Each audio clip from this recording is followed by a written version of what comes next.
Katika jitihada za kukuza uchumi wa vijana na kuimarisha maendeleo ya jamii, halmashauri ya wilaya ya Madaba imeendelea kuwa mfano wa mafanikio kupitia utoaji wa mikopo ya 10% kwa vijana, wanawake na watu wenye ulemavu. Kupitia mikopo hiyo, vijana wengi wameweza kuanzisha na kukuza shughuli mbalimbali za kiuchumi zinazowapa kipato na kuwawezesha kujitegemea. Makala haya yanaangazia simulizi za mafanikio kutoka kwa vikundi vya vijana waliotumia fursa hiyo kubadilisha maisha yao na kuwa chachu ya maendeleo katika jamii yao. Jina langu Hansi John Mlelwa, ni mwenyekiti wa kikundi cha Twende Pamoja ambacho ndio kinashughulika kwenye hichi kitalo nyumba mnachokiona.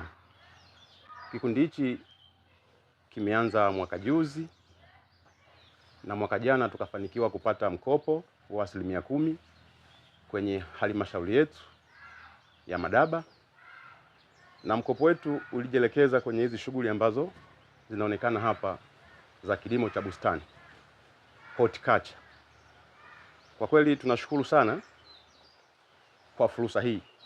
Kwanza tunamshukuru mkurugenzi wa halmashauri kwa kutupatia greenhouse hii tuitumie bure kabisa, lakini pia tunamshukuru mkurugenzi kwa kutupatia fedha kwa ajili ya kuendeshea huu mradi. Lakini kiujumla naishukuru sana serikali yote. Sisi kama vijana tuna maono yetu. Maono yetu ni kuhakikisha tunafika sehemu, na tunaahidi kwamba tutautumia vema huu mkopo wa halmashauri ambao tumepewa, lakini pia tunaahidi tena tutahakikisha kwamba tunarejesha fedha kama utaratibu ulivyo, ili na wengine waendelee kunufaika. Naitwa Frank Mbuta.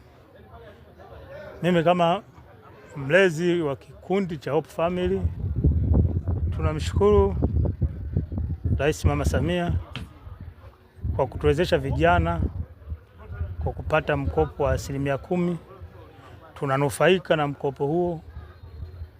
Umetunufaisha sisi kama vijana, tumeweza kuajiri vijana wenzetu, lakini pia sisi wenyewe tumeweza kukuza mtaji wetu. Kwa sasa tunaajiri vijana zaidi ya 10, tunafanya nao kazi zetu za fundi seremala na tunafaidika.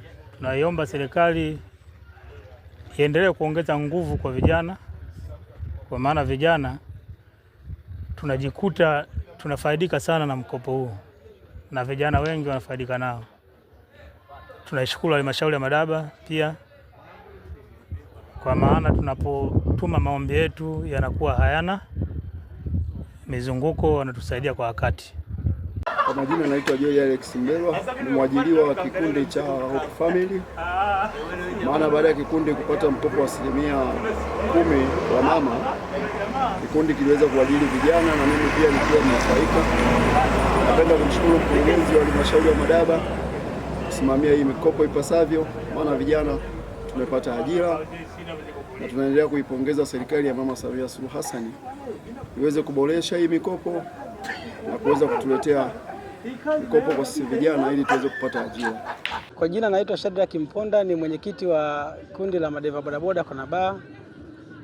Sisi kwanza kabisa tunamshukuru Mheshimiwa Rais Samia Suluhu Hassan kwa kuliona kundi hili la bodaboda kwa kuweza kutukopesha kwenye mkopo huu wa 10%. Tunashukuru pia mkurugenzi mtendaji wa halmashauri ya Madaba pamoja na kamati yake especially maendeleo ya jamii kwa kuweza kutukopesha pia.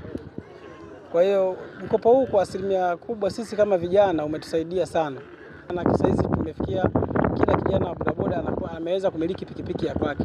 Lakini jambo la mwisho, tunaiomba sana serikali ya Mama Samia Suluhu Hassan iendelee kutuona sisi kundi la vijana kwa kutuendelea kutupa mikopo na tuweze kurejesha kwa wakati, kwani mikopo hii imekuwa inatija sana kwa upande wetu sisi kama vijana, kwamba tunapokopa tunapata mitaji, lakini pia inaweza kutukwamua kiuchumi kuondokana na yale makundi ambayo sio sahihi. Kwa ujumla, mikopo ya 10% imeendelea kuwa nyenzo muhimu ya kuwawezesha vijana kiuchumi na kijamii katika halmashauri ya Madaba. Kupitia uthubutu, nidhamu na ushirikiano, vijana wameonyesha kuwa wana uwezo mkubwa wa kutumia fursa zinazotolewa na serikali kujiletea maendeleo binafsi na ya jamii kwa ujumla. Serikali na jamii kwa pamoja zina wajibu wa kuendelea kuwaunga mkono vijana hawa ili ndoto zao ziweze kutimia na kuchochea maendeleo endelevu nchini.